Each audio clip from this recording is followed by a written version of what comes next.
अब्बास में दरियाए घाघर का पानी दाखिल हो चुका है। बंद टूटने का खतरा पैदा हो चला है। लोगों में खौफ हिरास पाया जा रहा है। इस वक्त हमारे रिपोर्टर खलील अहमद वहां पर मौजूद हैं, उनसे मजीद तफसीलात ले लेते हैं। जी खलील, बताइएगा। बिल्कुल, मैं इस वक्त मौजूद हूँ चक 242 में, और जो कि अब्बास का एक बॉर्डर के नज़दीक वाला एरिया। तो कहा यही जाता था कि यहाँ पे जो है वो फ्लड, यानी इंडिया से जो घाघरा दरिया वहाँ से पानी आया।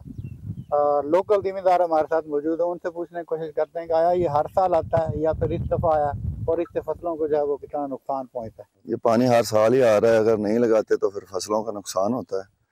और अपनी मदद तहत आप ही लगाते हैं हर साल। इस दफ़ा भी ये आप ही लगाया है, इधर तो कोई महकमे वाला भी नहीं आया। अपनी मदद आपके तहत करते हैं और हर साल करते हैं।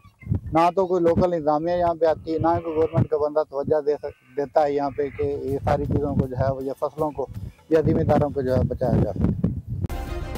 सब्सक्राइब करें और बेल दबाएं ताकि कोई खबर रह न जाए।